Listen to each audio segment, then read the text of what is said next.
So the second dream about Donald Trump, I cannot remember. But the first dream is that I dreamt that Donald Trump came to me and he told me to stop talking. So it wasn't a very long dream. It was just what you might call just a snippet of a dream. I dreamt that I was just standing. Let's just say I was just standing. I was standing and it was nighttime, and I was standing under the street lights, and there was a bit of light fog, and a figure began to approach me out of the fog. So it was a man coming towards me. But you know how it is in these slow dissolve moments where a person is coming towards you in the fog, but until they literally emerge out of this fog, you have no idea who is approaching you. And this man came right up close to me, like those slow dissolve moments in the movies. And then he came out and I saw that it was Mr. Trump. He was wearing a dark suit. He was wearing this very long black trench coat that we're quite used to seeing him in the colder months. And it was very simple what he told me. He told me, shut your mouth or you will regret it. Shut your mouth before something bad happens to you. That's all he said. He wasn't even particularly emotional when he said it. He just delivered his statements in very cool and a calm manner. Shut your mouth or you will regret it. Shut your mouth before something bad happens to you. And I looked at him and I didn't say anything. I didn't need to answer him. One of the things that God has told me is you don't need to answer people in your dreams unless it's necessary. And I also didn't answer him because at least in this one, I knew it was a dream. So he gave me this long, calm look, and then he turned around and he walked away. And out of this dream, I woke up briefly, and I will read to you from my tablet because this is not yet on the blog. I woke out of this short dream only briefly, and I said, Lord, what is it? Now, this is a phrase that I just ask God when I see things, snippets of things, sometimes a long dream that has many moving parts. Some I get, some I don't get. And God is always faithful right there to answer. And the Lord said that Donald Trump is a federal operative. Now, you have to understand this word operative, in its basic form, it just means one who works for someone else.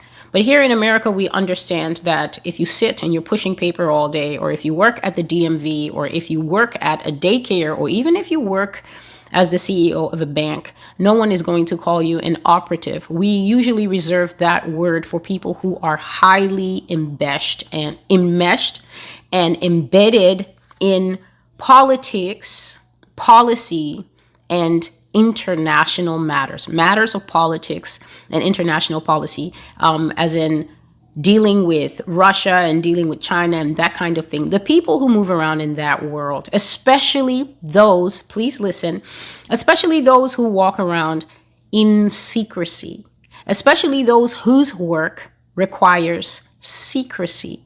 These are the people that we call operatives. The Lord says that this man is working with the federal government to deceive the people of America. He is a federal operative. He works for the government. He is controlled opposition. He is a dummy alternative for the people to keep them occupied while the real preparations and arrangements are being made for the beast government to take effect. Now, I will just stop at this moment I will stop because there's still more about him written down here that the Lord gave me before I started. But I will just stop here to go back to the prayer call recently where the Lord was very angry and the Lord made some very revealing statements. And these statements, I knew them as far back as 2016. So the Lord made some very revealing statements. And one of the statements he said is that President Trump is not going back to the White House. He said that President Trump had no business in the White House the first time. And then he said that the only reason that he let President Trump get near the White House is because the alternative would have been President Hillary Clinton was by far worse an outcome for America. That this woman does diabolical deeds against adults and children, and had America allowed someone with what God called a murdering temperament, a murderous intent, to sit in that seat of power, it would have been hell and havoc for the people of this nation. Now, this is something that I knew all the way back then. And the Lord has given me license to speak of what I knew all the way back then.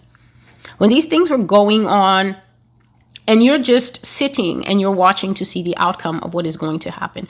I remember straining as a horse strains against the bridle towards the Lord, saying, Father, have mercy on us in this country.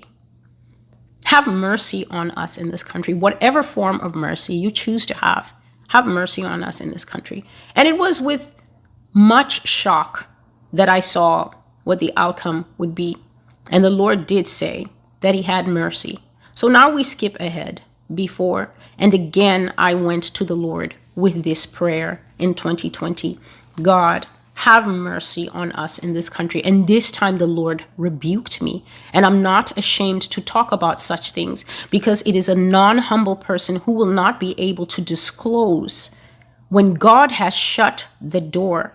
I have warned on this channel that many of you want to be more merciful than God. So God will say, this arm is diseased. I will hack it off. And then here come the lymphocytes of the so-called church. God, can't we give this arm penicillin? Can't we work on it somehow? God, let's give it a second chance. I know that this arm has been harming men, women, and children in the nation. I know that this arm has been harming men, women, and children in the church. But oh God, aren't you a God of love, the reckless love God? Let's work on this arm. This habit infuriates God very much.